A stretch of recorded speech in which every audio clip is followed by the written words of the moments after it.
Quand mon mari va aller au travail, il est obligé de se réveiller tôt, à 4 heures, pour pouvoir sortir pour éviter les embouteillages. Mais depuis on a déménagé ici, là, on a tout le temps, on n'a pas de pression. La dernière fois, par exemple, je devrais aller à Yopougon. Je suis sortie là, j'ai traversé pour me déposer au Carrefour. J'ai pris 300 déjà, j'étais à Yopougon. En tout cas, ça nous aide. On remercie le président. Cap sur le pont de Yopougon. Pour y aller, nous passons par la voie d'Atikoubé. Yopougon Nouveau Quartier, Toit Rouge, quartier Bouibana. Des zones traversées par le 4e pont. Il donne une alternative aux usagers de l'autoroute entre Yopougon, Atikoubé et Adjamé. Là, nous sommes sur le pont de Yopougon. Bonsoir, monsieur le ministre. Bonsoir.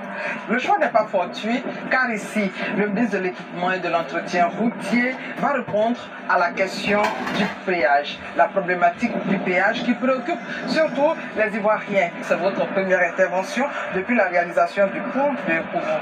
Qu'est-ce que vous pouvez nous dire sur la question du péage à Yopougon? Vous savez, on a le problème de la mobilité dans la ville d'Abidjan.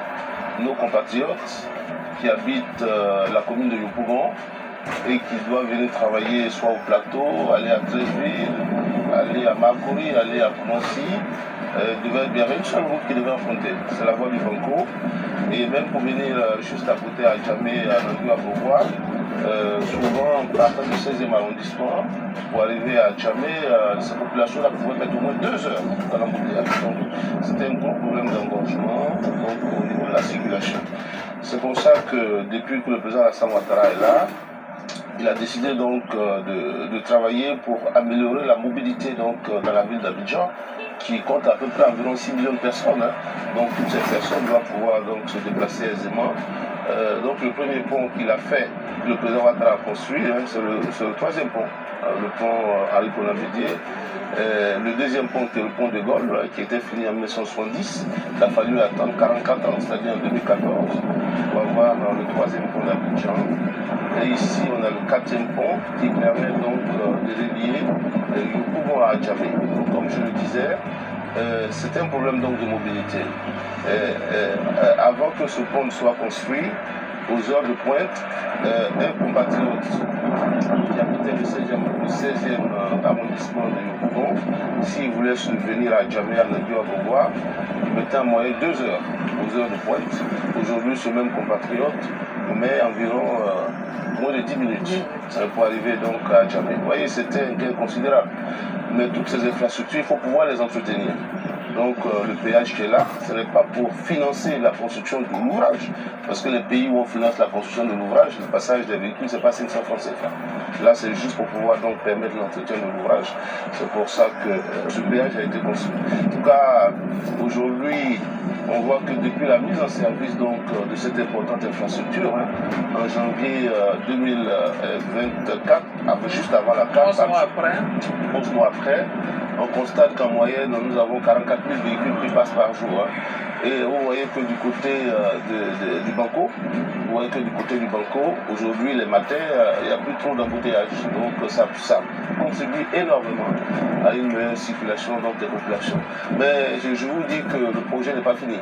Parce que pour l'instant, on s'arrête à Yaoussi, mais la BAD qui a financé ce projet, donc on va prolonger sur environ un peu plus de 3 km pour nous raccorder sur la route de Songon, donc la route de Dabou, au niveau du marché Bagnon. Et lorsqu'on vient du 3e pont de Yopougon passant par la BAE, donc il y a une voie qu'on appelle la V28 qui va aussi venir se raccorder à ce projet, qui lui-même est long d'environ 6 km, donc pour pouvoir permettre donc, encore une plus grande mobilité des populations. Monsieur le ministre, justement, de façon plus claire, la ville s'est métamorphosée, Abidjan s'est métamorphosée depuis la dernière décennie. Quel bilan faites-vous aujourd'hui? Abidjan, c'est la capitale économique de la Côte d'Ivoire, la capitale politique, c'est Yamoussoukro. Nous avons le plus grand port de la Côte d'Ivoire qui est à Abidjan.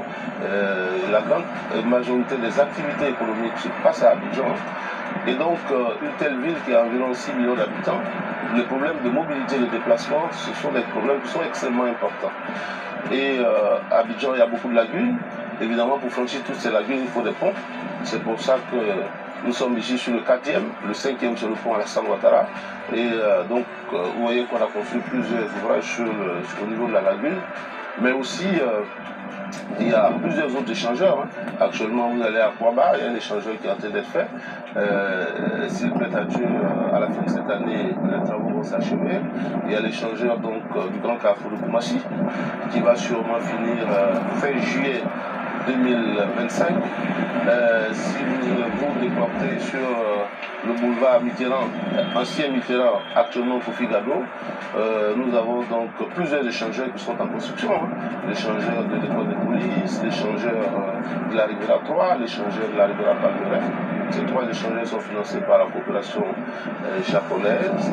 Et lorsque vous arrivez à Faya, il y a un échangeur qu'on va finir au premier trimestre de l'année 2025. Et puis après, il va rester que l'échangeur d'Abata. Ensuite, donc vous voyez en termes d'échangeurs, parce que lorsque vous passez à niveau, évidemment, il y a beaucoup d'embouteillages. Donc c'est pour ça qu'on dénivelle donc, tous les grands carrefours. Alors, en dehors de ça, pour permettre donc aux populations de mieux circuler quand vous allez vers la prison civile, avant c'était une route à 2 voies, actuellement c'est une route à 6 voies, hein, avec au niveau de l'Autré un échangeur qui a été fait. Donc tous ceux qui vont vers Atsopé, aujourd'hui quand ils passent par là, ils voient que la circulation est beaucoup plus fluide. Et lorsque vous prenez l'autoroute de contournement d'Abidjan, la Y4, si vous êtes au niveau du nouveau camp à Kwedo, donc vous arrivez au stade de BMP sur environ 27 km. Donc c'est une autoroute qui contourne complètement Abidjan, qui passe par Kogodi, Abobo et se termine à Anyama. Mais cette autoroute est en construction. Il y a d'autres sections qui sont en construction. Donc du stade de BMP, on va donc atterrir sur l'autoroute du Nord. Lorsque vous passez, vous allez voir, il y a un échangeur qui est en train d'être fait. Et après, on va atterrir au carrefour de Jacquesville. Donc vous comprenez que pour quelqu'un, on peut contourner tout complètement Abidjan sans rentrer à l'intérieur de la ville. Donc déjà un bilan positif. Ah oui, un bilan plus que positif parce que, vous savez, la vision du président Alassane Ouattara, c'est d'améliorer les conditions de vie des populations. Et la mobilité, c'est-à-dire le déplacement des populations, est quelque chose d'essentiel. Si vous faites 2 ou 3 heures d'embouteillage, c'est 3 heures de travail en moins, c'est 3 heures de repos en moins.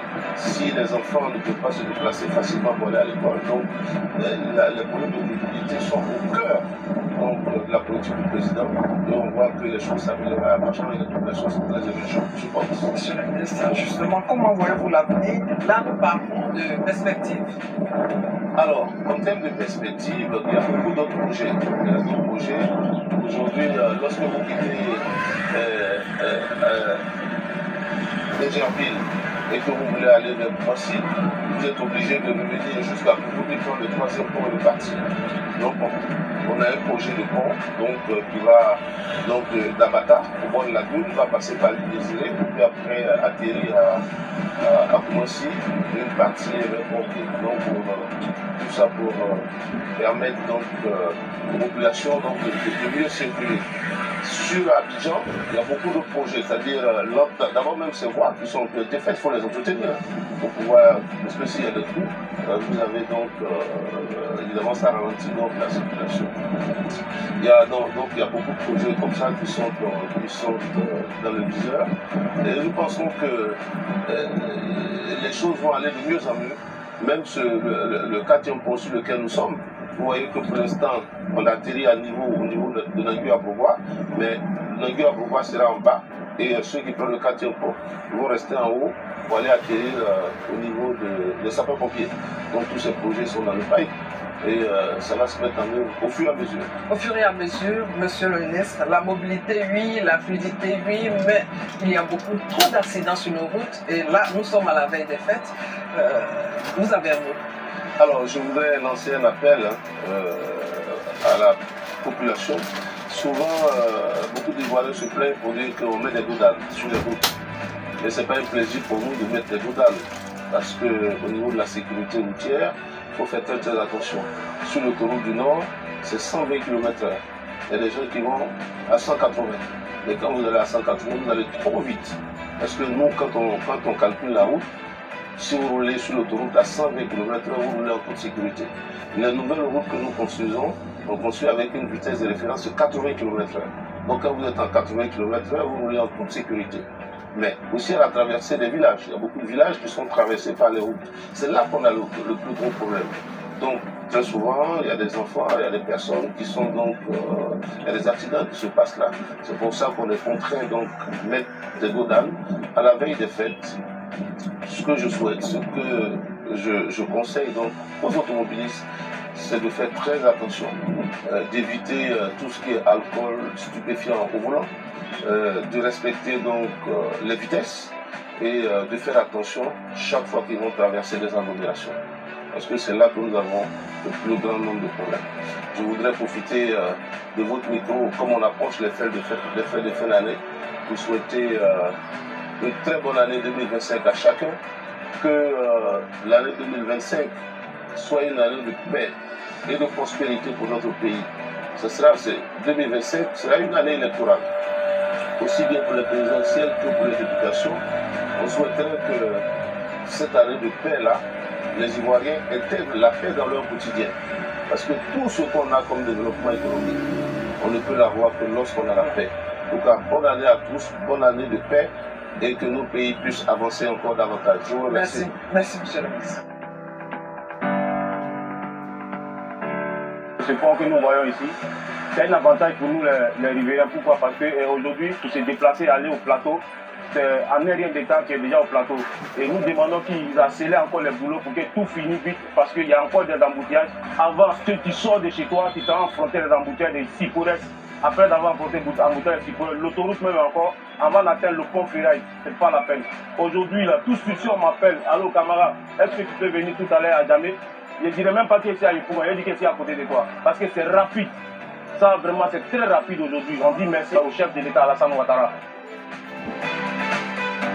En tout cas, le pont là, c'est bien tombé. Ça fait que ça empêche beaucoup d'embouteillages.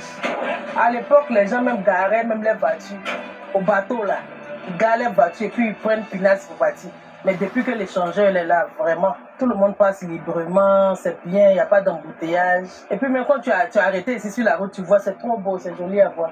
D'un coût de 142 milliards de francs CFA, le 4e pont d'Abidjan, reliant Yopougon au plateau, le centre des affaires d'Abidjan, a été construit pour désengorger le trafic dans la capitale économique ivoirienne. Les populations expriment leur reconnaissance au gouvernement. Nous autres qui faisons nos activités, c'est difficile de sortir pour aller au plateau, à Djamé. Avec ce pont, vraiment, on est à l'aise. Parce qu'on a cette facilité maintenant de sortir et de rentrer. Même si tu veux partir, où tu devais partir, tu devais faire peut-être 40 minutes avant d'arriver. Aujourd'hui, en 3 minutes, on peut arriver. C'est plus facile. Pour sortir, pour aller au plateau, vraiment, c'était compliqué. Mais maintenant, en tout cas, les échangeurs qu'il a fait, vraiment, moi, ça m'arrange. Parce que je rentre tôt pour m'occuper de ma famille. Oui. Vraiment, tout ce que je peux dire, c'est pour lui dire merci. Le 4e pont est d'une longueur de 7,2 km. L'ouvrage principal, à savoir le pont, est long de 1,4 km. C'est un pont à péage. Les tarifs vont de 500 francs CFA pour les véhicules légers ou de classe 1 à 3000 francs CFA pour les véhicules lourds à 3 essieux par passage. Les véhicules de classe 2, qui sont les véhicules intermédiaires, et les poids lourds autocars à 2 essieux payent respectivement 1500 francs et 2500 francs CFA. Avec les fêtes de fin d'année, l'animation sur nos routes recommande à tous de redoubler de vigilance. Alors, stop, feu rouge, la route tue. Les usagers sont invités à la prudence et au respect du code de la route. L'aventure continue sur nos routes, pont et échangeur dans la commune d'Abidjan. Tout commence par une route, tout se fait par la route. C'était la Côte d'Ivoire en marche réalisée par CC Images. Merci de votre fidélité, merci de nous faire confiance et à très bientôt.